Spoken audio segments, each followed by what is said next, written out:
Hey guys, Kev here, and I have a very fun review to do for you. This is from Reaver Arms. So big shout out to Jesse Hayes. He is the owner operator of Reaver Arms.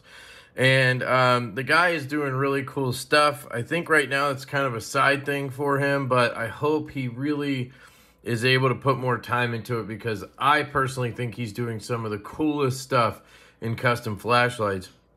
And he's also working on his first custom knife, the kickflip, that looks awesome. Would love to check one of those out when those are available. And I think I saw in his Facebook group that he may be working on a little bit of a different light as well. So it'd be really cool to see that. But what I have here for you is the Citadel. This is, in my opinion, when I got into custom flashlights, this was like the one you always heard about, as being like this really cool, unique piece. And I've always wanted to get my hands on it. So once I got deeper into lights, I was like, all right, it's time to find a Reaver Citadel. So I went on Facebook and I went into the Facebook groups. First thing I'll do is try to find a group or whatever, DM the company. They're really hard to get, so I assumed I wouldn't be able to just pick one up. I went to the website, couldn't find one. So I went on the Facebook group and I was looking to just see if any were for sale. I did end up finding one for sale from Rudy. So Rudy actually runs another Facebook group, and that is EDC Lone Wolves. So check out EDC Lone Wolves on Facebook if you're interested in Facebook groups. I'm not big on Facebook, so I kind of just go there for this kind of stuff, hunt something down, and then I'm out. But if you are a Facebook person, then check out EDC Lone Wolves. And shout out to Rudy for selling me a Citadel. So I went on there and I bought one. It was $600 and it mint condition, but it had blue secondary lights. So as we'll learn in a second, this flashlight and a lot of other triple emitter flashlights come with secondary lights, but they only have one color, so you have to choose. And if you're buying secondary, well, guess what? You can't really choose. Now, of course, there's ways to swap it and stuff like that, but I'm not that far into this yet. So I got the blue one, and then I hit up Jesse via DM on Messenger. And I was just like, hey, man, I just want to let you know I picked one up. I was looking for a red one, couldn't find one. So I was wondering if, there's any way to, like, have it swapped to red or buy something from you, then I can swap. And it turned out he had a red one ready to go. And he would sell it to me. So I bought a second Citadel. So the first one in blue was $600. Then I bought the second one directly for $650 off of Jesse. I have since received both, and I've had one in my pocket for over a week now, and I love this flashlight. Spoiler alert, it's my favorite flashlight right now. So I do have both here, and I did sell the blue one already because I wanted red. I'm going to try blue in the future. I actually have a custom light coming with blue secondary, so I will try blue in the future. But I thought you guys would want to see both. They're identical in appearance. So let me just take the light out and then we'll go through some stuff. So it comes in a really cool pouch like this.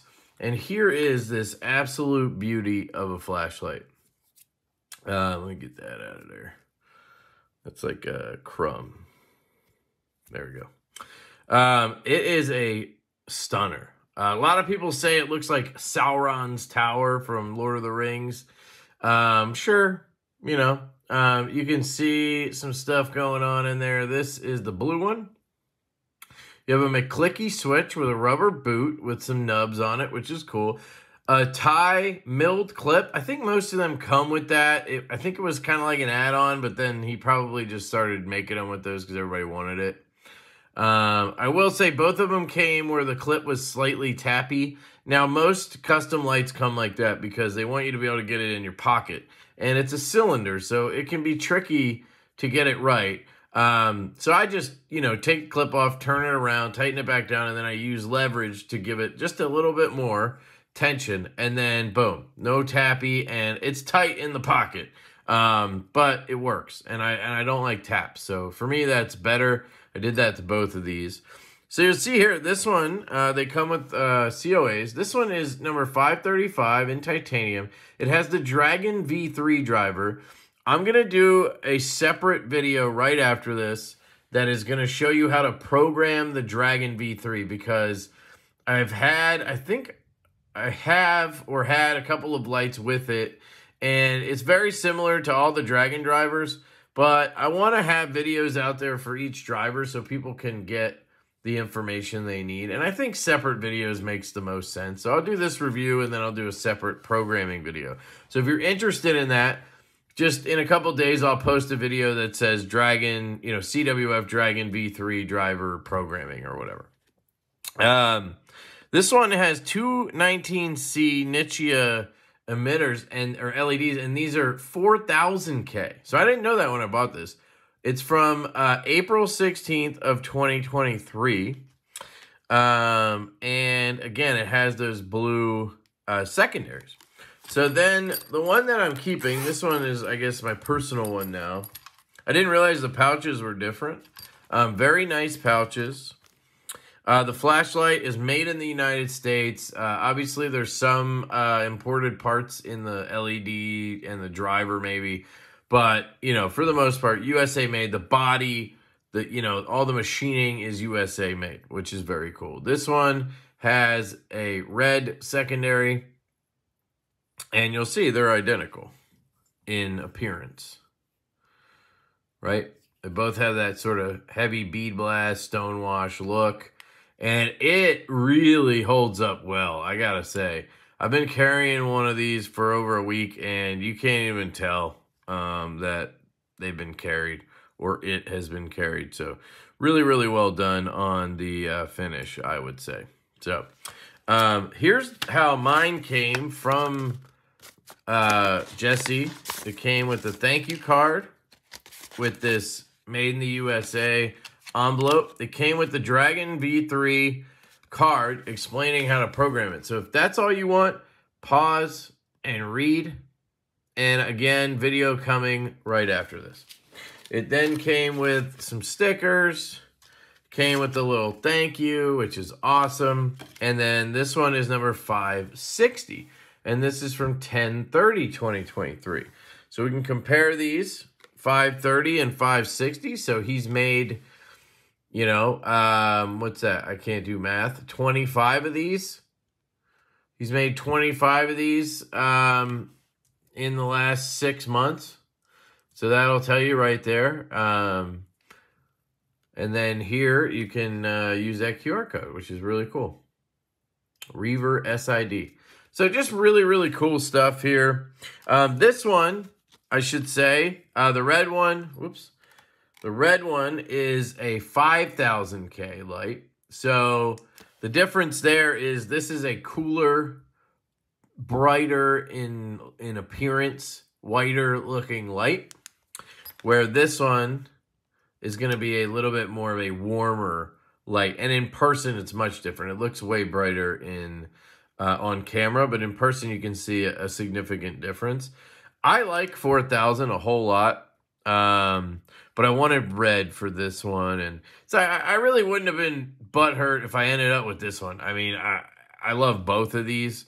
I just decided early on that I wanted red, and so I'm just kind of sticking with that. And I like the 5000K. It's cool. It's definitely I like it a lot. 4500 is kind of my sweet spot. The only other differences I've noticed between the two, so you have blue and red. You have 4000K, 5000K. And then the switch, I would say this blue one is just a little bit softer or harder. Like it's got a little bit more tension when you're pushing down. This one kind of drops in a little quicker. It's not, I mean, it's really hard to notice. And honestly, right now, it's imperceivable. I think maybe this one, it was mint. I don't think the guy used it at all. The battery in there was basically dead when I got it. Not dead, but it had like 1 bar when I threw it in the charger. So I think he got it and it just sat in a case or something like that, which is what happens when you are an EDC collector. So I've used this switch quite a bit, so it could just be that. So let me put away the packaging. I just want to show you guys that. So this is mine. I want to make sure I keep all this stuff together. I might just ditch, as much as I love the card, I might just ditch that. I'm going to put everything in the pouch so I don't lose it. I guess I'll stick with this pouch here. And this will be my setup right there. And then thank you to Jesse. Big shout out to Reaver Arms. Again, I'm trying to have conversations with all these custom makers when I get their lights. And so far, it's been a great experience. And Jesse has been an absolute pleasure to chat with. And he's actually taught me some stuff, which we'll talk about in a little bit here. So I'm going to set this aside. This is going to be Steve's. My buddy Steve, he bought this off me already, the blue one. So it's his, but he said I could go ahead and make the video before I ship it out. So thank you to Steve for that. And yeah, the Reaver Arms Citadel. It really is a phenomenal flashlight. I think a lot of people just think this is a show light, that it's, you know, it's just some flash, some bling. And sure, it's got bling, baby. But it also has a really good performance. You know, it doesn't have the best run times because of the battery size, but you know, if you're like me and you charge your batteries a lot, you always have backups, it's not really a big deal. So it has that drag and driver, so you can program this basically to do a bunch of stuff. So I should talk about it, even though I'm not gonna show you how to program it. The drag and driver, you just, to get into programming mode, you just tap really fast 15 times.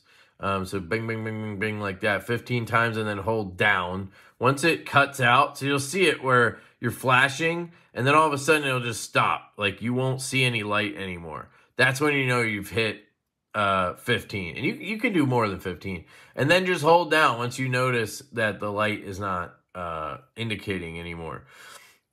And then you're in programming. And then you have 5 modes or menus in there. You can pick a mode group, which I believe there's 8 of, something like that. None of them are perfect. That's the one thing about the drag and drivers I've noticed. Nothing is just perfect. The one thing I like about the H17F driver, the Dr. Jones driver, is you can kind of tailor it however you like. There's one downside to that driver. You can't get rid of the double tap mode, but that's it. That's really the only downside compared to this. Other than you can't get colors. You can't have the Dr. Jones with the triple emitter and secondaries. It just doesn't have 2-channel, I guess. Where the Dragon Driver can do the secondary color, and then it has sort of limited modes. So it'd be great if we could get some kind of combination of those two at some point. But for now, that's what you have. And that's what you get in here. I don't think this flashlight comes in any other drivers. It's possible he did some without secondaries and did the H17 or a different driver. I'm not sure, but as far as I've seen, they've all been Dragon drivers that I've seen. The flashlight takes a 16340. So this is important because I noticed in my research, nobody ever talked about the battery. A 16340 battery. It's basically a CR123, but rechargeable. Do not try to put a CR123 in here. It's not going to work. You need those 3.7 volts. Now, the important thing with the battery is this is a high drain or high discharge battery, okay? So this discharges at, I think, 7 amps or something. Max continuous discharge is 7 amps. And I think I made a boo-boo. It didn't damage the light or anything, but I was having some issues with the light was kind of like going in and out and flickering a little bit. And I think it was a combination of stupid, me, you know, tapping too much, testing stuff, maybe going into program mode or reverse options or something. And then I think it also was the battery, because I always buy extra batteries when I get a light so that I have like 3, 4 extras always charged up and I can just throw new ones in constantly. It's just, I'm weird like that. But when I got this light, I tried to find the battery. And first off, that's why I mentioned it plain as day. This is a 340 700 mAh or milliamp hour V2 eFest battery, okay? Button top eFest 700 milliamp hour V2 16340 3.7 volt, okay? LIMN lithium, whatever that is.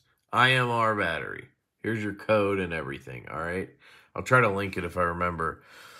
But I couldn't find any information on this when I was doing the research. And so I think I watched Metal Complex's unboxing and just like paused when he showed the battery for 2 seconds. And I was like, what is that? And I tried to, you know. And then I asked Jesse and he let me know. And I could not find these in stock. So I tried to find something else naturally, right? So what I got were these. These are the vape cells. This is the T8, 850 milliamp hours. So I was like, sweet, I'm getting an extra 150 milliamp hours. It's 3.7 volt. Awesome, right? This is an INR, not an IMR. Don't know the big difference there. But max continuous discharge, 3 amps. This one, what did I say? 7. So that's a difference. So your higher outputs, you're going to get lower lumens or whatever, right?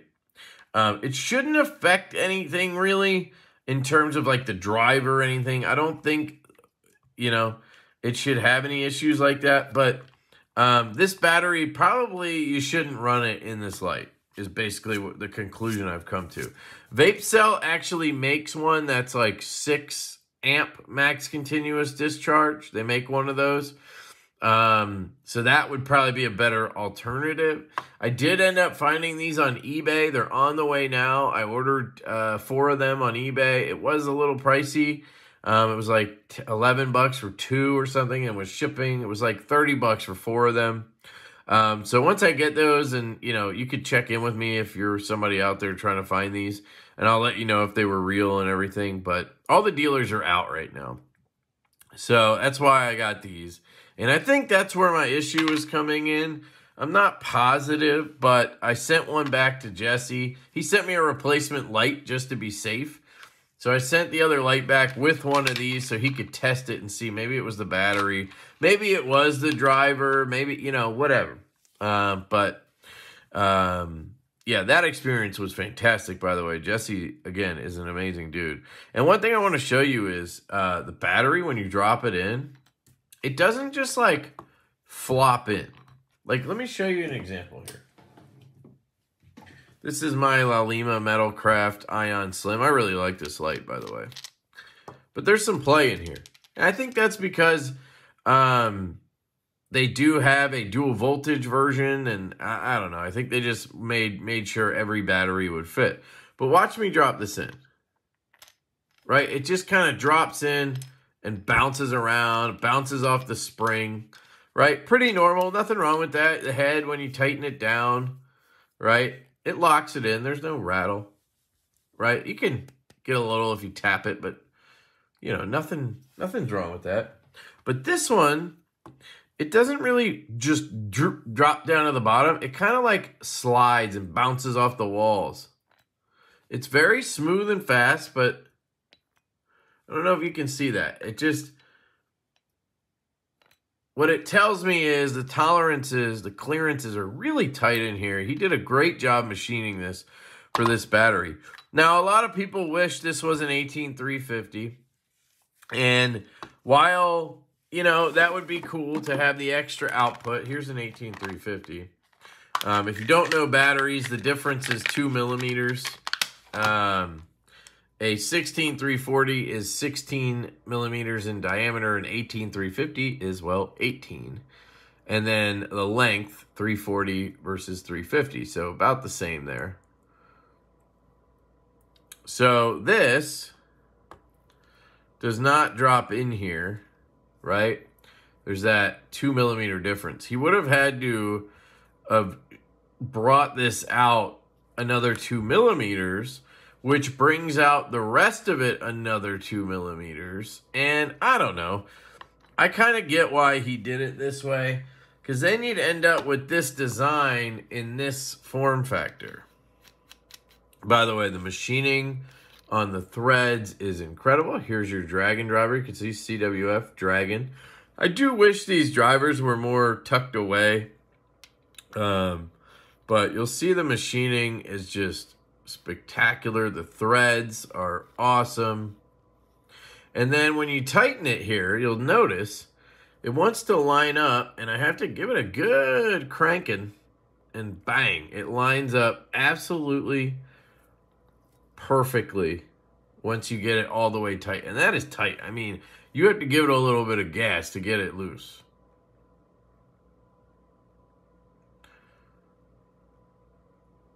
So, yeah, I don't know. I think it's already close to that thickness because of this awesome machining and everything, right? Look how thick that is to get those Citadel type walls, right? So it's already close to it's already as thick as this peanut. So I just don't think an 18350 would have been good, because this feels a little chunky in the pocket. This honestly doesn't feel as chunky as that. We can do a quick check. But making this one 2mm thicker, I don't think that would have been a good idea. And I mean, 700 milliamp hours versus 1100. Yeah, you know, I get it, but not the end of the world for me. So the head here, if you go on the outside of those ridges, we're looking at 0.98 of an inch, so almost an inch. On the peanut, we're looking at 0.986, so they're damn close. Now, down here in the center of the peanut, the slimmest portion, we're at 0.84. On the Citadel, the slimmest portion here is 0.80. Let me get that exactly. 0.79, 0.8 basically. So very similar in terms of that. So I don't think making it thicker made sense. I think he was trying to make it an 18350 size light or slimmer. And he had to go down to that 16340 to just make it happen the way he wanted to. And I'm perfectly happy with that. So I know some people that's a killer.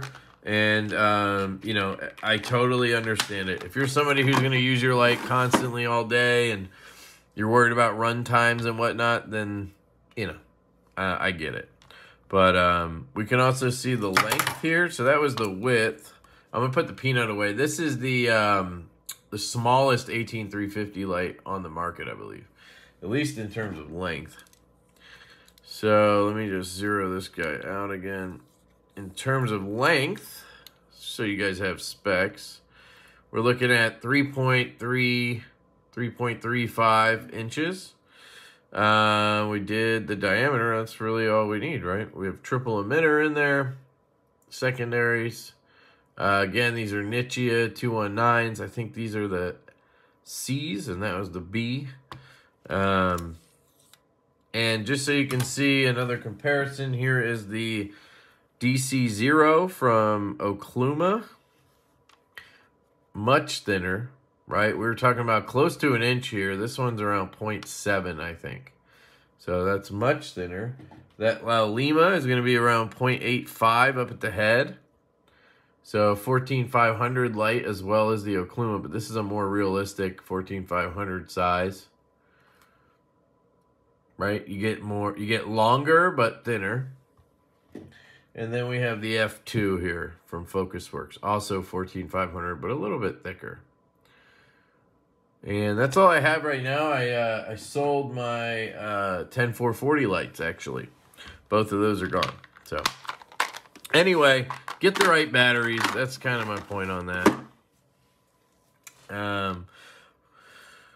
In a pinch, though, batteries will work. You can try other stuff. Like I have these Ace Beam batteries. These are 3.7 volt, 2 watt hours. So these are not going to do a good job.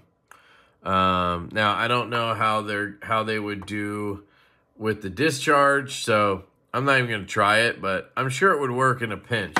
I just would recommend you find the batteries that come with the light. It's the easiest thing to do, in my opinion. So ergonomics, that's where this thing really shines. I think a lot of people think that this light is going to be uncomfortable or something like that because of the design. And granted, it does kind of look that way. But once you get it in hand, man, it's really comfortable. I hold it in all different grips. So I'll hold it like this, right? I'll hold it in the cigar grip, and that works because it does bow out here or thicken up here at the end. So you can hold it in that cigar grip, right? No problem there. And then obviously I've tail stood it, I guess you would say, quite a bit. I'll just set it down in a room or whatever. It works great for that. No problems tail standing. It does have those cuts down here so you can see, what do they call that? A crenulated bezel. So you can see if the light's on. I don't know why you'd be dumb enough to do that and like leave it on, but anyway, you can see that it's on there. There's no glow gaskets or anything like that in there. Obviously, you have the secondary, so I think that makes it hard to put anything else in there. You might be able to put tritium in there somewhere. I know I've seen people do that, but I haven't done that. I would do it, actually, if that is possible and it's easy enough. It'd be kind of cool to do. The clip, again, is milled. It's thick. It's tight. I mean, it works fantastic. You can adjust it to however you like. I just want it not tapping, so it's a little tight. But I also have double seam pockets, so I think with one seam, it's just boom, boom, no problem at all. Trying to think of if there's anything else to really cover. I mean, it's just a really, really good light, you know. The drawback to it, I guess, is the run times. That's going to be your biggest drawback if you're somebody who's, you know, using it constantly or all day. I would just say keep a battery at work, keep a battery in the car, keep a battery at home. You know, like I just have a charger here at my desk and I'm always just swapping batteries. And, you know, I don't know. I don't have an issue, but, you know, I work from home. It's a different lifestyle than some people. So you guys got to know what's good for you. But for me, it's perfect. It's my favorite flashlight right now. I like rocking the secondary lights at night. I'll rock the low secondary or the high secondary. And then I have 15% and 100%. That's how I have it set up. I like it that way. I do wish there was, you know, maybe I could squeeze in like a 50% in there or something. That'd be cool. But I like having the low and high secondary. And there's not many options where you get both. You either got to do all the modes, which is like 8, or you got to do what I have. Otherwise, you got to cut out the high secondary. And I like that high secondary, so I go with this mode.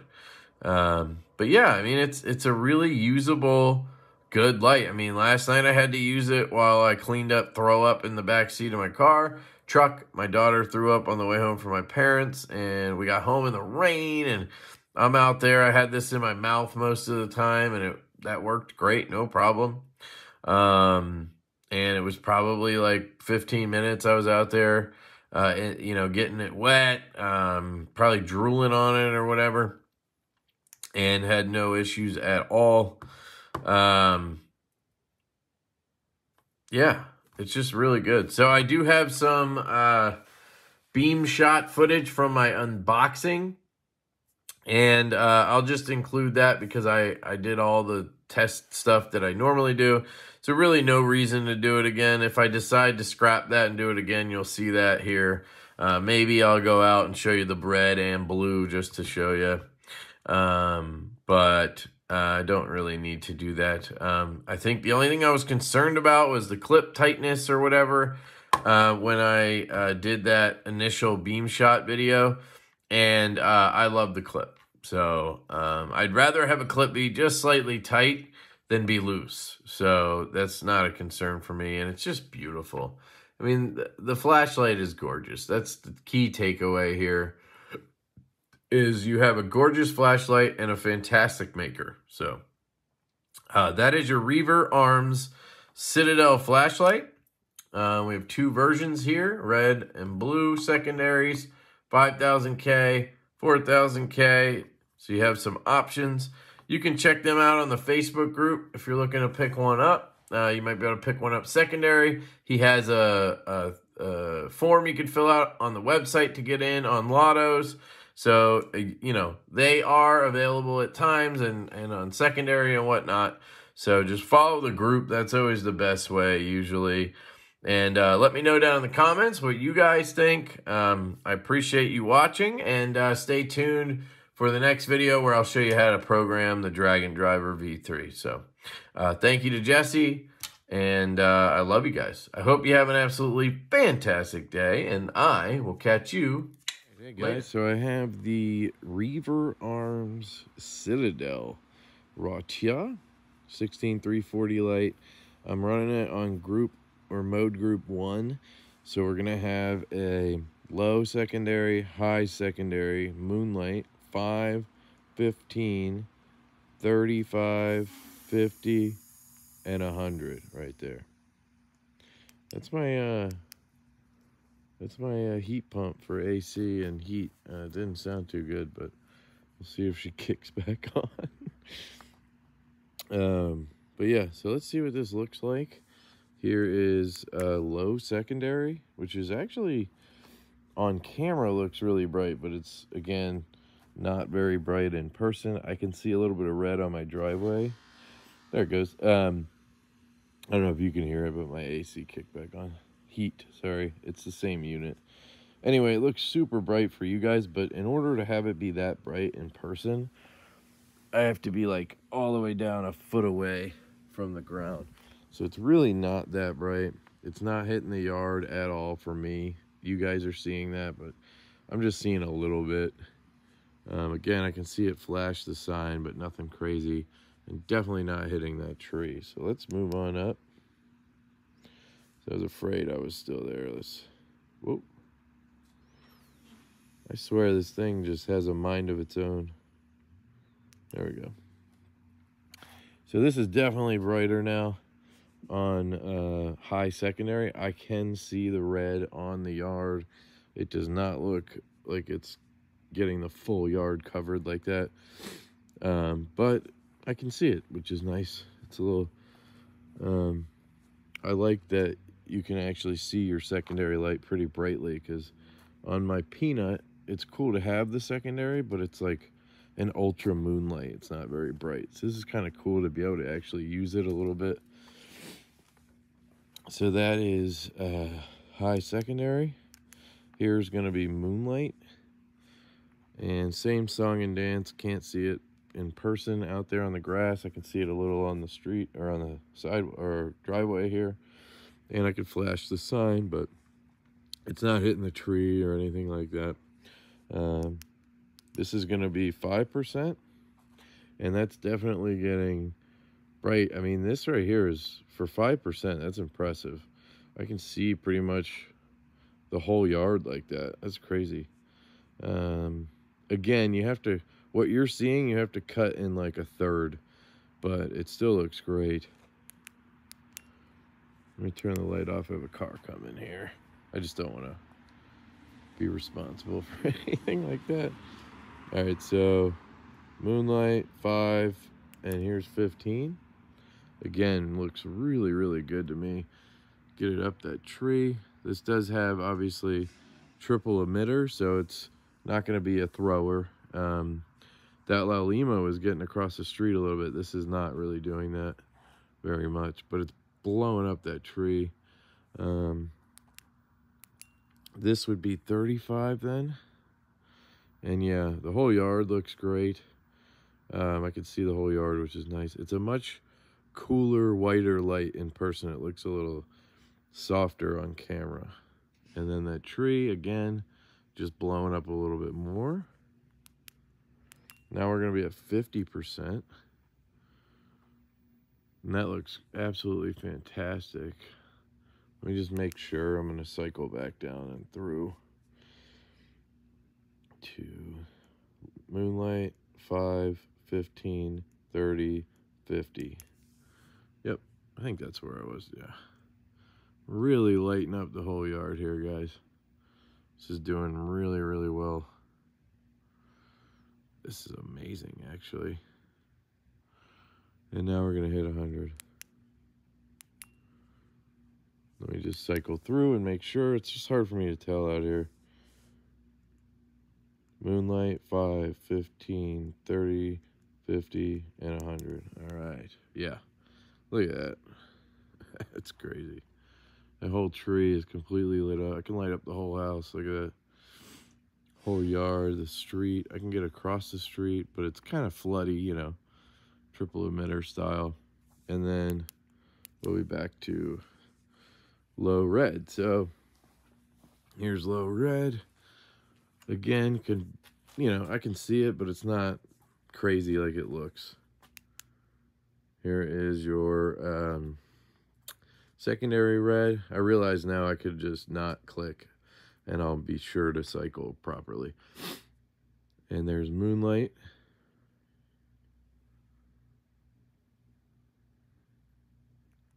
Five.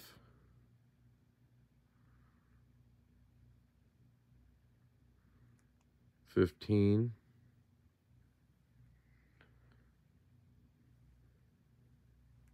30. Now we're starting to wash out here. 50. Not a huge difference there, but there is one. And then, oh, full on turbo. Look at that. That is bright, my friends. This is the Reaver Arms Citadel, and I gotta say, I am ecstatic with this flashlight. My only sort of concerns at this point are I want to make sure I can get the modes that I want, but I kind of just like the mode group 1. You get a lot of options, and you just cycle through. Not the end of the world. And then I'm going to see how this clip works, because I need to be able to get it over my seam on my jeans and whatnot that don't have the carpenter pocket. So it might almost be better to have a normal sort of spring style clip, which I think exists, so I could try that if needed. But yeah, really happy with it, and I'll do a full review as soon as I can, or I will add this to the full review just because this is going to show you the beam and everything, and that's really the important thing. So thank you guys for checking out the video. I love you. Peace.